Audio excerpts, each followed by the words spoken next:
All right, testing, testing. Can you hear me in the house? Okay. And can you hear me on Zoom? All right, we are all set to go. We are happy to have, thanks so much to Harrison and Richard for kind of stepping in, but we are so happy to have Valerie, our master of all things tech, back in the house. Thank you for all you do, Valerie, and greetings to everyone. Okay.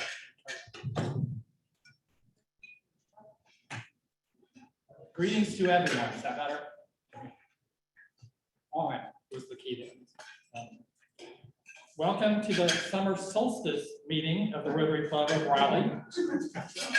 It is great to see all you folks here at the City Club. It's a great crowd today. It's great to see all of you who are joining in online.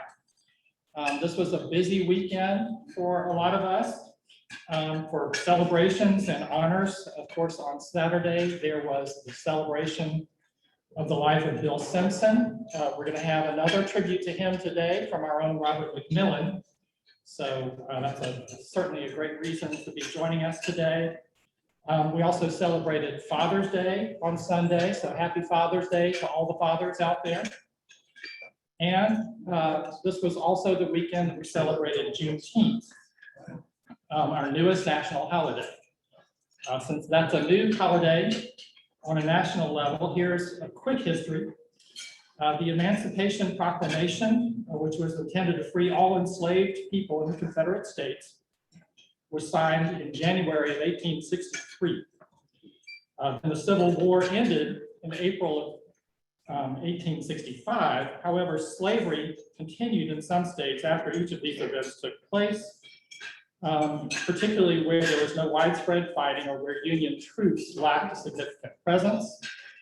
This was true in Texas, where slavery continued for months after Confederate General Robert E. Lee surrendered at Appomattox. So on June 19th, the first Juneteenth, 1865, Union General Gordon Granger arrived in Galveston, Texas, to read an order informing Texans that all enslaved people were deemed free. The following year, freed people in Texas organized what would become an annual nationwide celebration marking the day they learned of the end of their enslavement. So thereafter, it became an annual tradition for many to celebrate Juneteenth with prayer, festivals, gatherings with friends and family, storytelling, pilgrimages to Galveston, and learning opportunities. And then, of course, this past Thursday, June 17th, President Biden signed into law the Juneteenth National Independence Day Act that designates this as a legal public holiday. So there you go. There's your Juneteenth history.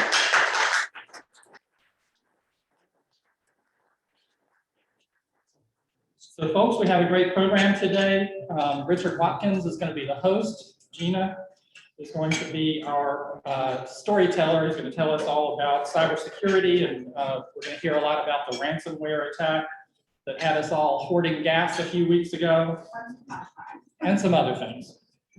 And of course, we have Robert McMillan is going to share a tribute to Bill Simpson, and maybe another surprise or two. So let's go ahead and get started with the Invocation and Pledge from Richard Watkins.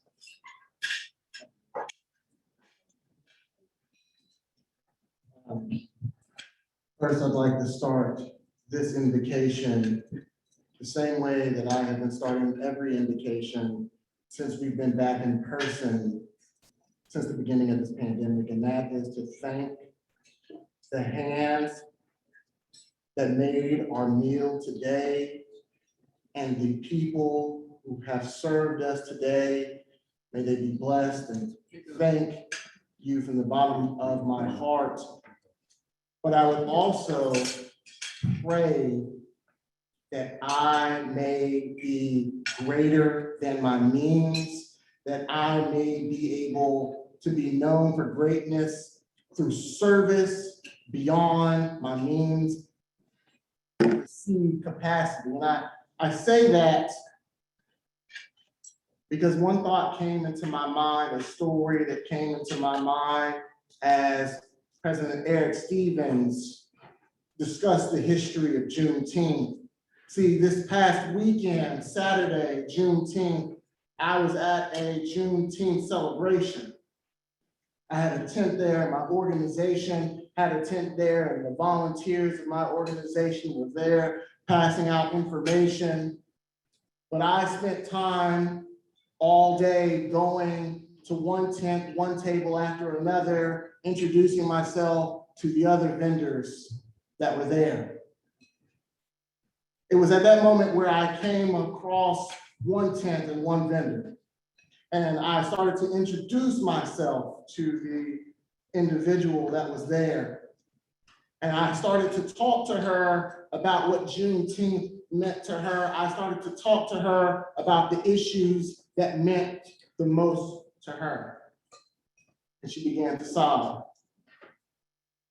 I was close to her, so close that the tears that fell from her cheek to her chin landed on my shoes. I noticed it because I was looking down out of fear that if I made eye contact with her, that I too would begin to sob. She explained to me that even though there are many people with more means and more resources than her, she finds herself almost hopeless to make the world a better place. She said that in her home, and her home isn't but so large that she's only one person, and she has transformed the other rooms in her home, whether it's the living room, the guest bedroom, the other rooms in her home, into shelters for the homeless. She has terraformed her backyard to receive tents so that homeless people who would be vulnerable to acts of violence and exploitation in the streets would have a safe place to sleep at night. She went out to buy, with the resources that she had available to her, suits and dresses so those individuals can get cleaned up, showers, and opportunity to brush their teeth so that they can go out and go to interviews and secure employment. There are many of you here today who have greater means than this individual, who have more resources than this individual. I myself, I'm always searching for more ways to give, to be of better service to those who are less fortunate than myself. And so all that I pray today is that I can have the courage of this nameless individual, the strength of this heroic individual, that I can be like her and greater than my means. Service above self. Amen. Can you please rise and join me for the pledge of allegiance?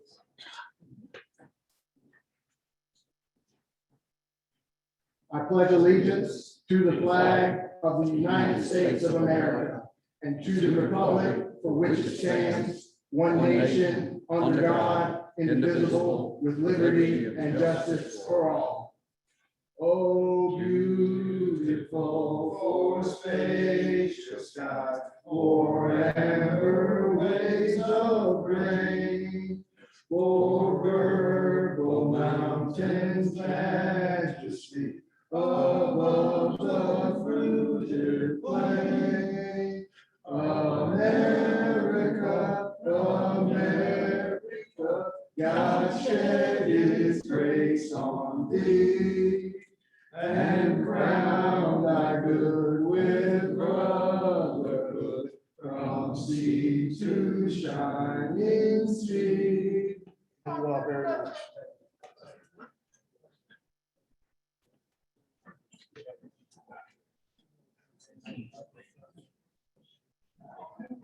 Thank you, Richard, for that moving invitation and for the pledge.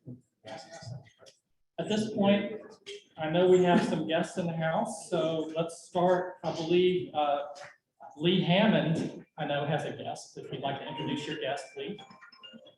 I have with me today our son, Mark Hammond from Delaware, and he's visiting for part of this week. Heading up to Asheville with one of his brothers who lives there. They're going to do a little trout fishing, I think. And Sounds like a plan. then we're meeting in food with the family for a celebration for the week. So it's my 92nd birthday. Well, that's wonderful.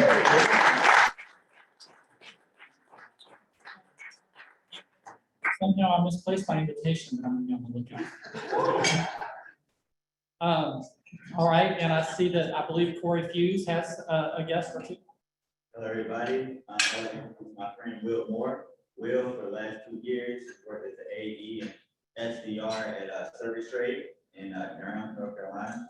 During his free time, he loves to give back to the community. And one thing he does is the Boys and Girls Club, working with little kids, and the youth also gets a lot of joy.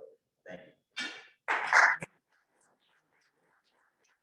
Welcome, and we share joy in serving doing service with the Boys and Girls Club. So that's a wonderful thing. Do we have any other guests in the house? Yeah. Florida, do you want to say hello again? Sure, not even considering myself a guest at this point. Visiting Rotary from the Apex Club. So looking to get connected here at the Raleigh Club. Wonderful. We are looking forward to having you become a member.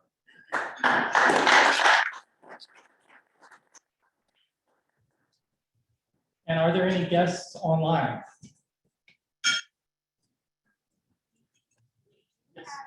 Photo, if I could share my screen on Zoom from one of our club members. Okay. Just email me a photo, so let me, if I can quickly share my screen. And he's thinking of us.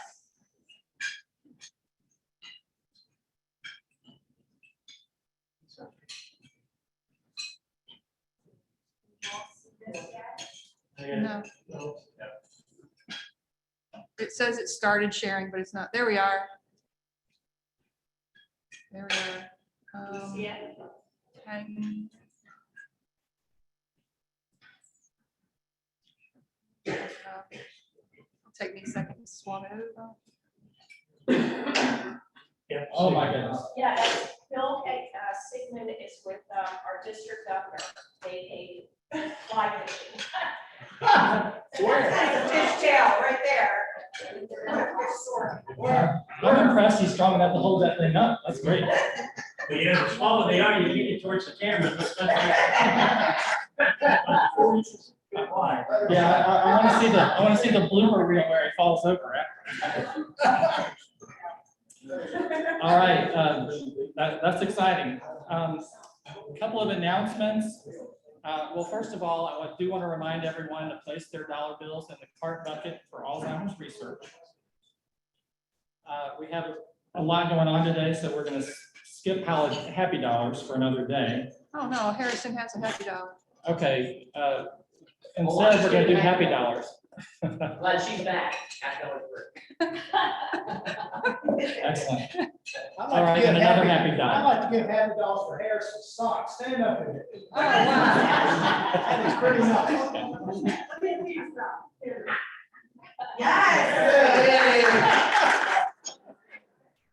There you go. You get Harrison, it's not the gift side. Sorry to the folks at home, we can't show you Harrison's socks. You're missing out. I'm gonna have to go check those out myself. All right, the next announcement is you should have gotten an e-bike today to sign up for lunch tomorrow. The City Club is having a little trouble keeping up with, pardon me, with how many people are here from one week to the next. And so in order to make it easier for them to plan the meals, we are going to have signups, and you do need to sign up by tomorrow, by the end of the day tomorrow, for lunch next week for the installation ceremony. That's going to be a very meaningful ceremony, certainly for me, as I pass the gavel off to Charles Edwards. So please sign up for that. And help us help the City Club make appropriate plans for our meal next week. And we'll be doing the same thing going forward. upcoming meetings, we do have the new officer installation next week. The following week, July 5th is a holiday, so we'll have no meeting then. And then we've been trying to get Carletta Daniels from the DOT for a while, and somehow or another that got extended. So she is now the first speaker for Charles's tenure as president, and that's going to be a great presentation as well. So plenty of things to look forward to. Yes. There's gonna be a Rotary social this week. What's the location? Yes, I think Christie's going to be on to announce that in a little bit. But right now, I'd like to bring our friend Robert McMillan up to pay a special tribute to Bill Simpson.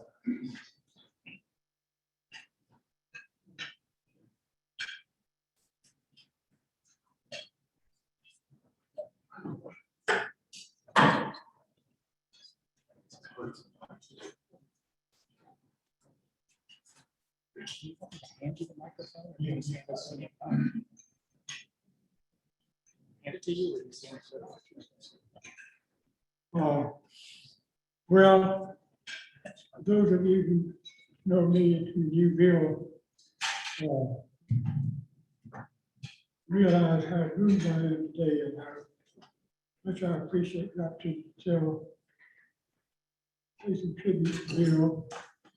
I asked John Condell as they came over here, but they want a little talk, a long talk, what do they want? He said, I don't know, just do the best you can. I'm not going to make a long talk. Frankly, I would like to have this group assembled another time and let me talk hours on end for Bill Simpson. There are people here who would like to hear that. I have known Bill since he was about 12 years old. I've known him intimately. He moved into a home on Park Drive next door to the home where I live with my parents. I was 2 years older than he, but we were good buddies. We walked to and from school together for many years. Walking school through the Cameron Woods. There was no Cameron Village, of course. The Cameron Woods extended from Park Drive on the south to Williamson Drive on the north, and from Overland Road on the west to St. Mary's Street on the east.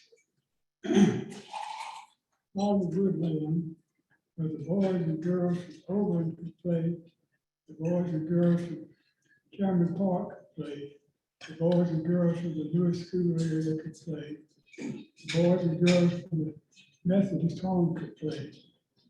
It was a glorious place for children to have available for growing up. In Broughton High School, Bill had a remarkable career. He was liked by everyone. I would say he was even loved by everyone. He loved the school, he loved the faculty, he loved the teachers, and the school and the faculty all loved him.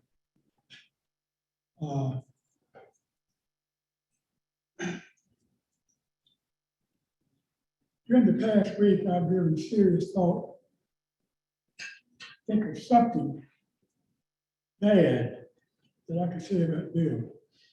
And very seriously, I cannot. I never heard him make a critical or ugly remark about another human being. I never heard him use a profane or obscene word. I never saw anything about Bill except a glowing, loving spirit that radiated joy and happiness for everyone with whom he came into contact. He graduated from Broughton High School at the age of 18. in 1943. He was elected that year. He was elected the year before, hold this position, his senior year. Mr. Needham Broughton, president of the school student body. Every honor that the school could bestow upon anybody was bestowed upon Bill Simpson, because everyone loved him. He was a good member of the Glee Club. He was a member of the basketball team.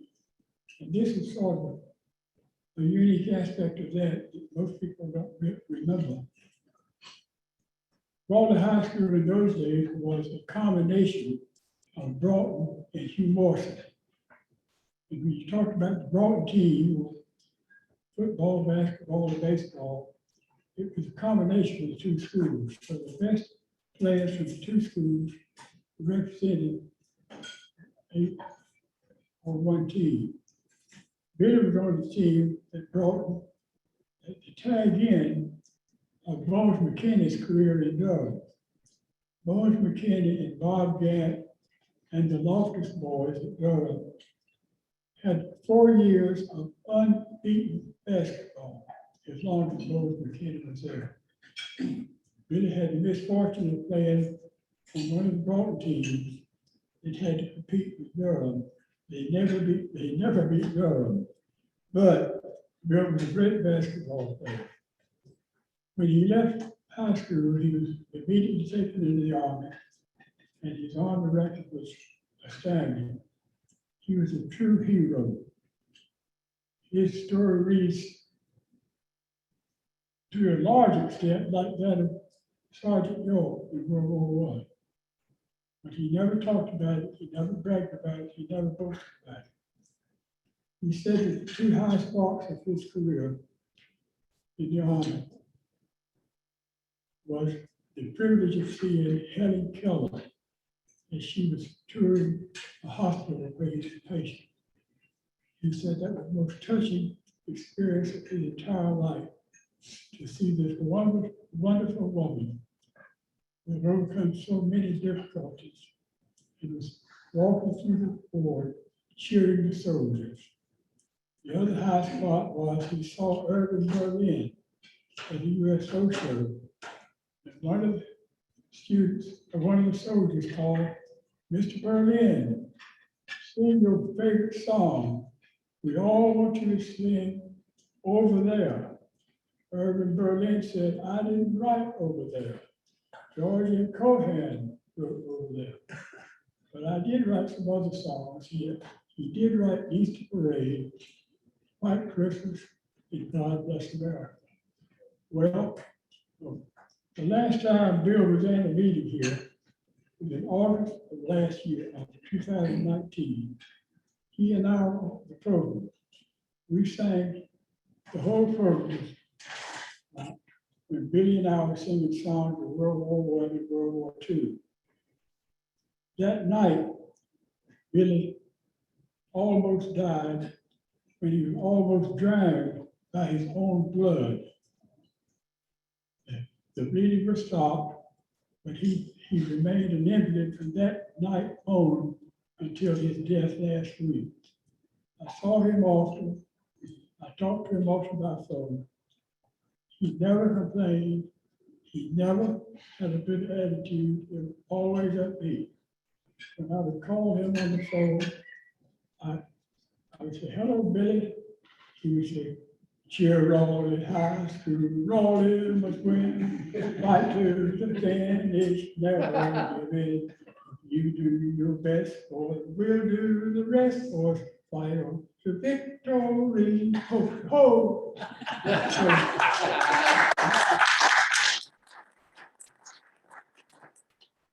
Last Monday, I think it was, the day before he died, I spent most of the day with him. He was alert, upbeat, very, very, very, very sick, very, very, very, very weak.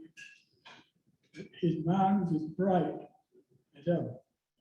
His spirit was as bright as ever. And I started singing songs to him. And I sing some of them right now. But I won't sing all of them. I could sing songs to you all afternoon that Bill Simpson and I used to enjoy singing. And I'll make it short. Naturally, it was Cheerwell High School to start. It's over there, send the word over there. That the Yanks are coming, the Yanks are coming, the drums run coming everywhere. So beware, say a prayer, send the word over there. We'll be over, we're coming over, but we won't come back till it's over there. I'm a Yankee Doodle dandy, a Yankee Doodle Doodle die. A real live nephew of my Uncle Sam, born on the 4th of July. I've got a Yankee Doodle sweetheart. She's my Yankee Doodle joy. Yankee Doodle went to London just to ride a pony. I am the Yankee Doodle boy. It's a brand old flag, it's a high flying flag, and forever it feeds on its way. It's the emblem of the land I love, the home of the free and the brave. Every heart beats true for the red, white, and blue. We never a boast so brave. Should old acquaintance be forgot, keep your eye on the grand old flag. Let's remember Pearl Harbor as we go to meet the foe. Let's remember Pearl Harbor as they did the Alamo. Let us always remember how they died for liberty. Let's remember Pearl Harbor and fight on to victory. Oh, praise the Lord and pass the ammunition. All aboard the Lord's mighty mission. Praise the Lord and pass the ammunition, and we'll all be free. Oh, the sky pilot said it. You gotta give him credit. The son of a gun was he, singing praise the Lord, pass the ammunition, all aboard, we're on the mighty mission. Praise the Lord and pass the ammunition, and we'll all be free. I sang that in that order last week to Bill. He turned to his wife. He said, Edith, I'm going to miss Robert. I said, Billy, you're not going to miss Robert. You and Robert are going to travel together in our souls through all eternity. That night, Bill died. But today, Bill is alive. He's alive with me. He's alive with you because he truly loved this Rotary Club. It's about time we quit. I wish I had an hour. I would say my time is up for right now. Thank you very much.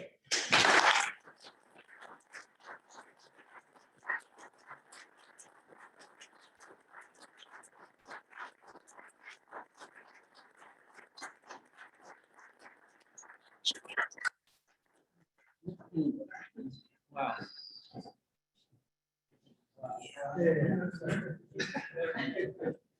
So give me a few minutes to wipe the tears from my eyes.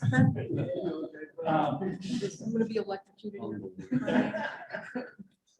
You know, I think one thing we can all aspire to is to earn and deserve that kind of a heartfelt tribute when we've moved on. Robert, thank you so much. Your love for Bill kind of teaches us all how we need to love and be loyal to our friends. So thank you so much for sharing. Christy, I hate to do it to you, but I'm going to ask you to follow that up and give a report on our upcoming social. Thanks, Eric. Yes, so I have a very brief report today. I just wanted to give everyone a reminder about our June 5th meeting social. It's coming up this Thursday at 5:30 p.m. We're going to do it at Sam Jones Barbecue, which is the new Sam Jones location downtown. It's super nice, big indoor and outdoor areas and full bar. It's at 502 West Lenore Street. We encourage you to bring guests. We'd love to have any potential new members or just guests of yours to hang out with us. Look forward to seeing everyone. That's it. Thank you. Christy, we weren't able to hear you that well. Can you try to speak as loud as you can and share the dates with us, the date with us and the place? Oh, sorry, you couldn't hear me. Is this any better? I'm trying to pull my laptop closer. I'm not sure if the microphone is secured. Yeah, I think It's us. Aaron, can you just repeat what you just repeat? Yeah, I couldn't hear it. Put it in the chat, Christy, put it in the chat. Yeah, just put it in the chat and we'll read it out. I will also send an email Yeah. to everybody to remind them of Thursday's. So it's- social notification. Can you, where is it? Sam Jones Barbecue. Yeah, that's right. So it's this Thursday at Sam Jones Barbecue. Everybody please join in. If you haven't been to Sam Jones Barbecue, it's wonderful. And while we have Christy on the line, and particularly when she can't even talk back, I did want to give a quick heartfelt thank you to you, Christy. Christy has been our membership director for, I believe, 2 years now. And though we've tried every dirty trick we know of to persuade her to stick around for another year, due to the press of other responsibilities, she's going to be rotating off of our board. And so beginning in July, Harrison will be the membership director. Christy has done just a phenomenal job.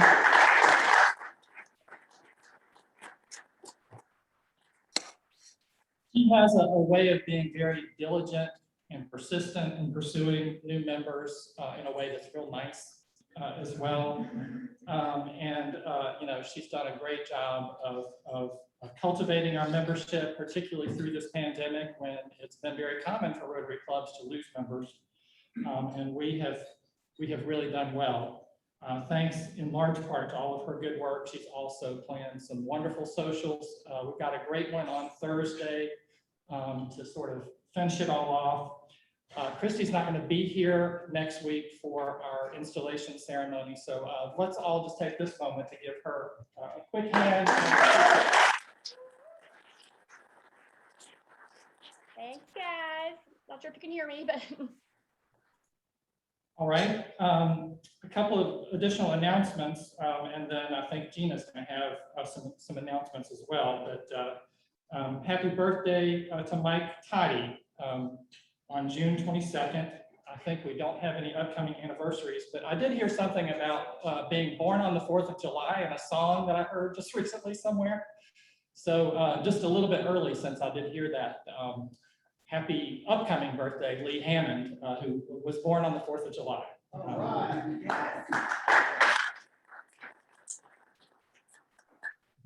All right, Gina, would you like to come up and talk about service? Of course. Of course, of course.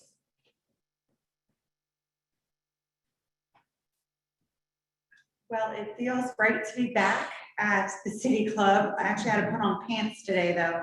That wasn't fun. So all those Zoomers who are still in your yoga pants, enjoy it for a little bit longer. However, come back for that pecan pie because that was to die for. On the 24th of July, we have a great opportunity for you guys. So Sarah Reeves, who has been working diligently as a volunteer at Dix Park, brought us this amazing opportunity. There's for 8 Rotarians, there's 2 shifts to be a sunflower ambassador. Doesn't that sound like bright and cheery. So if you want to be a sunflower ambassador at Dix Park for their celebration on July 24th, there are 2 time slots available, 8:30 to noon and 11:30 to 3. If you're interested, please contact Sarah Reeves or Nicolette Fulton. I will be in Africa, and so I won't be getting back to you. So Nicolette Fulton or Sarah Reeves to secure these slots and be an ambassador for Rotary, and make sure you get lots of pictures for social media. Thank you. Hang tight. You guys stay Hang right here tight. just a second. Okay. While Gina is up here, Gina also is not going to be here next week when we have our installation ceremony. And so I had no idea. But even more than that, I can tell you that today's format was inspired by Robert and Bill being interviewed by Kurt. And when Robert was up here and he explained that after that, Bill's health started going downhill, and that this interview right here was done in the spirit of that, with the complete ignorance that that even happened. That made today very, very special for me. So thank you very much for making this possible. And here we go. Huge shoes to fill there. I think you can do it. Choose to go. All right, so if no one knows, right, let me read you a little bit about Gina. Gina Yacone is a senior cybersecurity consultant with Agios in Raleigh, North Carolina office. Gina is an information security strategist and speaker with a unique technical vision and business acumen. She is responsible for educating organizations about the ever-changing cybersecurity landscape and helping them build a dynamic cybersecurity program. Gina's experience includes virtual CISO or VCISO responsibilities for clients concentrated in healthcare, pharmaceuticals, biotechnology, technology, education, and local government. Gina has built an extensive track record of success delivering the vision, key leadership, and strategies it takes IT performance and security to new levels of performance. Prior to her work in information security, Gina was a licensed private investigator for Barry A. Cohen, PA in Tampa, Florida. While there, she specialized in high-profile, complex litigation. Gina holds a bachelor's degree in political science from the University of Miami, Florida, and is obtaining her master's degree in cybersecurity from the University of New Hampshire, Durham, NH. Ladies and gentlemen, Gina Yacone. A full-time Rotarian, didn't you? Right, so I've read an extensive bio, but from you, the guest, right? Yeah. The guest of honor, who is Gina Yacone? I know. So I think, I mean, I wish I could be a full-time Rotarian, but what my job is I am a senior cybersecurity consultant and a virtual chief information security officer. So what does that mean? My job is to help companies improve their cybersecurity posture through a series of engagements month after month. And each month we're trying to lessen their attack surface and their risk from cyber criminals. Okay, cyber criminals, this all sounds very, very scary. Scary. And sci-fi, but break it down to us in real terms so that we can all understand what is cybersecurity. So cybersecurity is when you are trying to protect your informational assets from intrusions. So what is an IT asset? That could be your phone, that could be your computer, that could be your server, anything that's really connected. So the goal is to create different types of protections through people, processes, and technology to, one, defend your house, so defend your network, defend your computers and your systems from intruders. Those intruders could be, one, just mistakes, or it could be all the way to, a true cyber criminal that has really malintent, that's trying to, exfiltrate data, sensitive data from your corporate environment. Wow. And so what a lot of people don't know is last week I interviewed you on my talk show, and that was really amazing. But after you left, I started connecting the dots and I started realizing there was a term that I heard a lot, and I heard you mention it, and that's ransomware. And that's a big deal with cybersecurity. A lot of you may have heard about it in the news, CNN, Fox, MSNBC, you've heard about it. So what is ransomware? It keeps me up at night. That word keeps me up at night. So ransomware is basically, it's when a criminal organization or a nation state actor will hold your IT assets for ransom. So they are looking for money, or they're looking for some type of action before they will release your IT assets for you to utilize them again. So this actually has been going on for years and years. So like 10 years ago, it was really seen in the United Kingdom, where home computers would be ransomed for like maybe 100, 200 UK. And they would say, hey, listen, I saw your internet history and you've been looking at bad websites. I will tell on you unless you pay me 100 UK. Well, since then, through the years of progression, you can make a lot of money. Even that $100 at a time does, if you can get a lot of people, does equate to a profit-making, business. But just imagine if you hit companies. So in the past, 5 years, we have been seeing an increase of ransomware. In terms of, it's just basically an everyday occurrence. There's organizations that make 100, one of the organizations we'll talk about today, they made $100 million that we know about last year, $100 million last year. It's $1 billion business. So it's really interesting. Go ahead. Are you talking about dark side? Rebel. Or Rebel. Evil. Yeah, Evil, I don't know how Evil. Rebel. Yeah, people call it Rebel.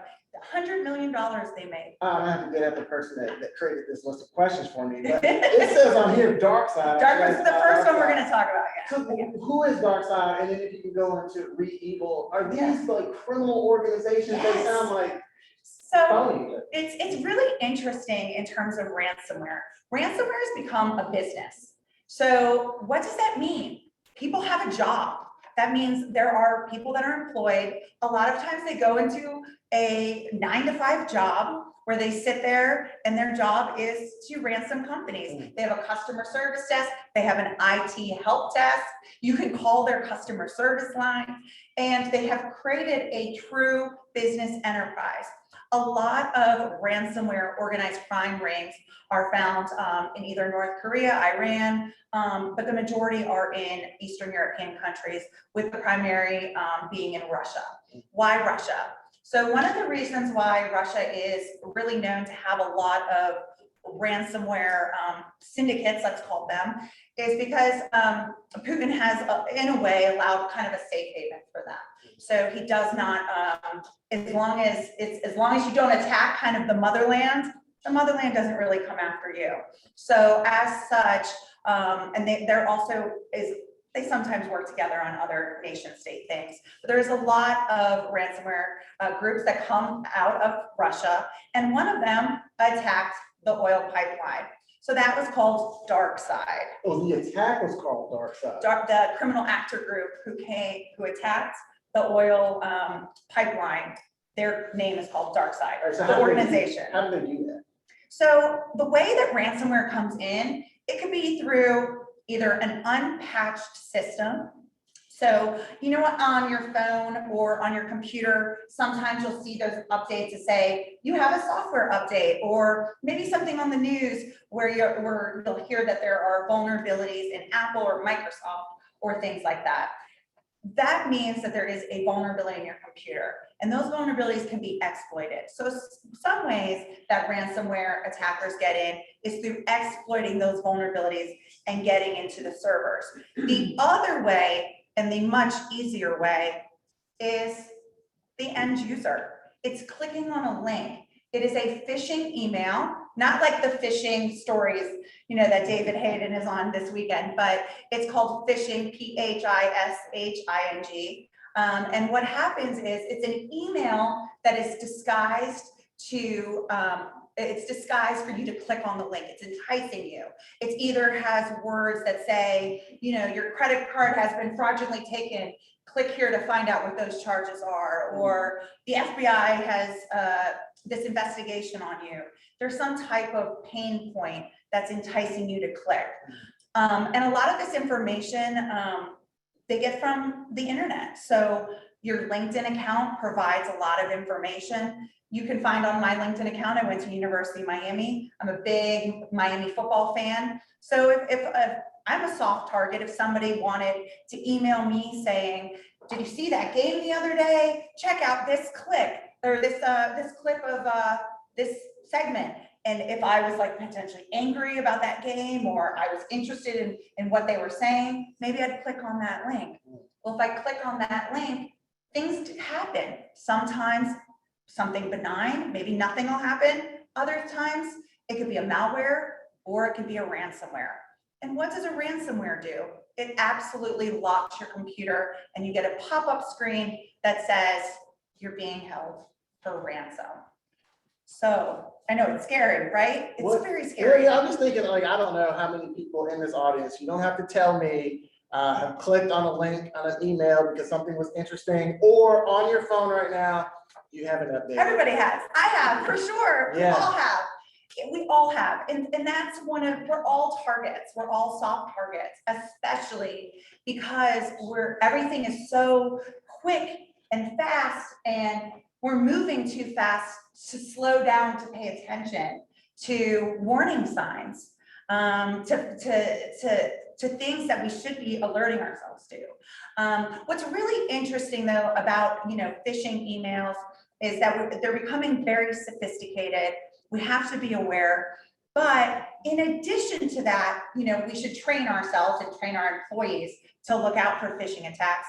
But then there's companies that if a person clicks on a link, just because they click on a link, that doesn't necessarily mean the entire company will be ransomed.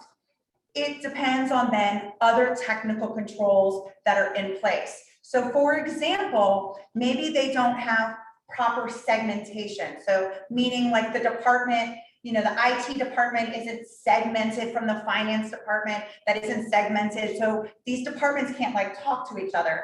If you have a flat network where everybody can talk to each other, that ransomware can spread very easily. And that's why you hear about a lot of companies having to basically shut their entire corporation down.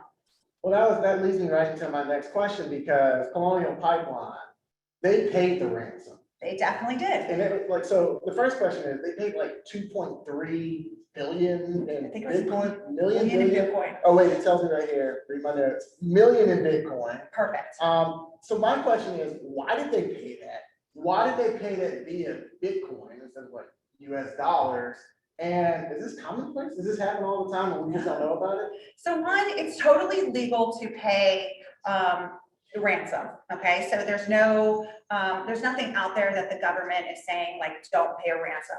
There is guidance, of course, that the government does not want you to pay ransom because, you know, it's kind of like you don't want to, you know, negotiate with terrorists, right? So you don't want to entice this bad behavior.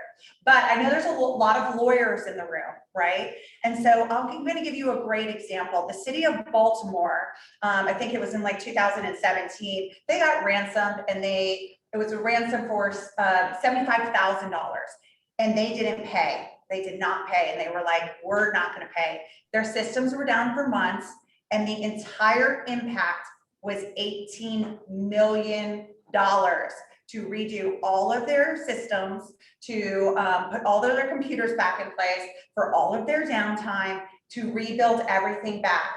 So in terms of when you think about risk, sometimes companies will pay just to get back online as quick as possible because the impact is potentially, you don't know what those unintended consequences are.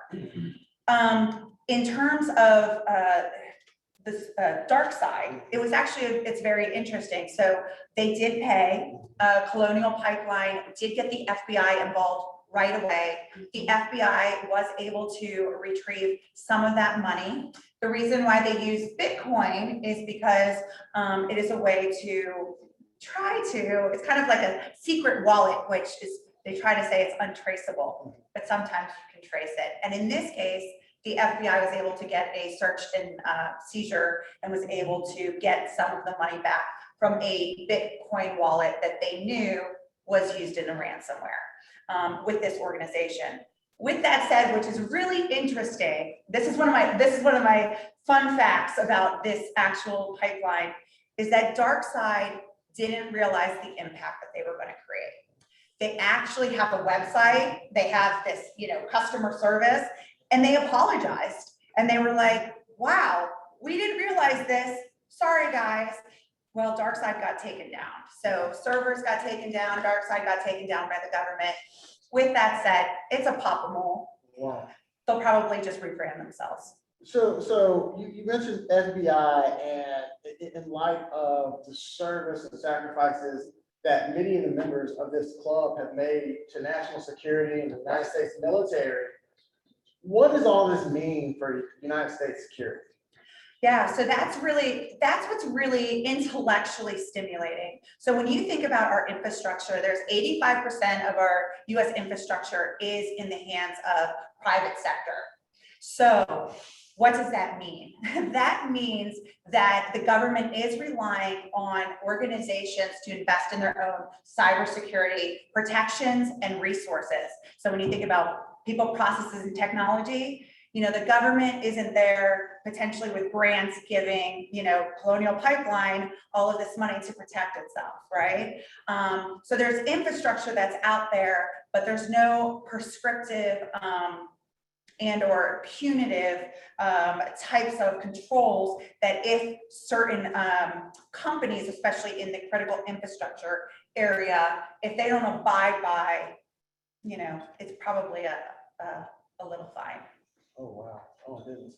So 80% are in the hands of private sector, yet national security is usually like a federal public thing. So before we get to questions from the audience, because we're going to wrap up pretty soon, I just got one question to kind of kick us off. From a federal policy standpoint, from your standpoint as a cybersecurity expert, what more could we be doing at the federal level to ensure national security in terms of cybersecurity? So right now, the federal government invests highly in terms of organizations called NIST, which is the National Institute of Standards and Technology. And so they do provide great guidance.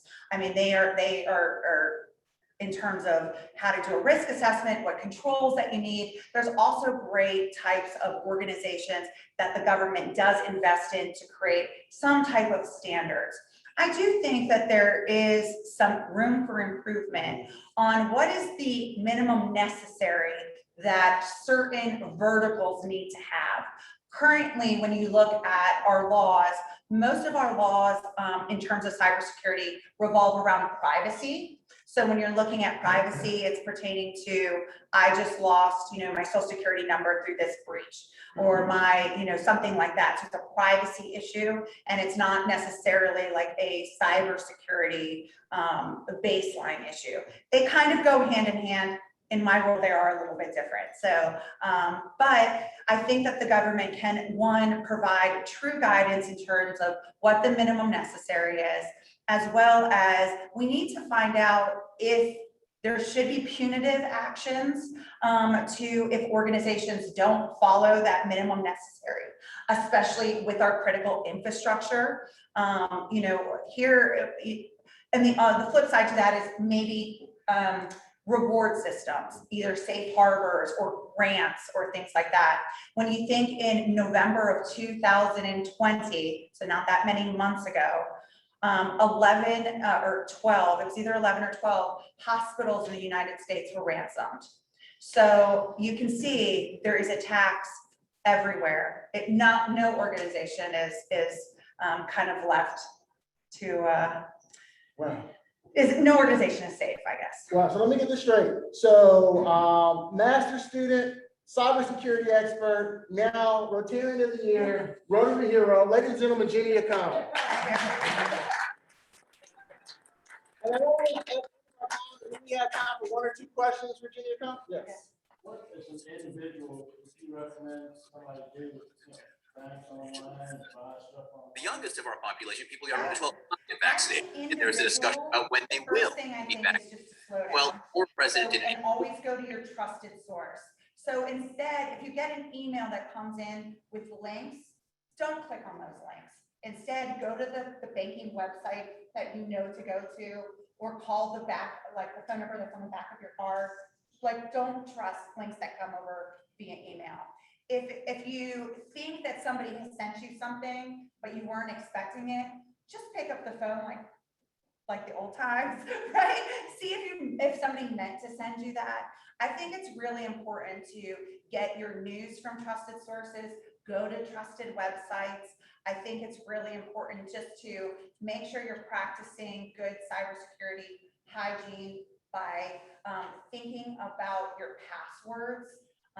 You know, a lot of times we use passwords, the same passwords in every single application we use.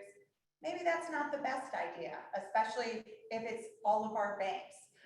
I think multi-factor authentication is, if I could tell you Whoa, today. Back up, what's that? Oh yeah, if I could tell you right now that, let's say 98% of you guys would not be attacked if you enabled multi-factor authentication, would you enable it? 98%, most likely it wouldn't, your bank account wouldn't get, hacked. You'd probably enable it. Well, most people don't. That is like the code that comes on your phone. So that is, you have your password, you put your username, your password, that's something that you know, and then a multi-factor is something you have. That's like your phone. So it gives you a code. I know it's burdensome, but that is one of the biggest things that you can do to protect yourself as an individual and your family. So. Wow. Elsa? So one of the fascinating things is I get hacked on AOL all the time. Sorry, AOL, never on Gmail. So now I did do a double authentication. Yeah. So in order to get into my own account, he has to send me a 6-digit number that I have to input first before I can even see. Yes. But it helps, and you're right, it's a pain, but it does help. And it's a behavior change. So it's on all of my accounts. I'm just so used to it. It is what it is now. Yeah. I just have gotten used to it. But if I can protect myself and my money, I'm going to try to do that as much as I can. Well, I think that's what I worry about the most, is if they can hack into your computer. I do a ton of online shopping, I'm sure everybody does. They can grab that info too, and I do not want them to have it. I agree. Well, I will be around if anybody wants to talk after. But thank you guys so much for your time.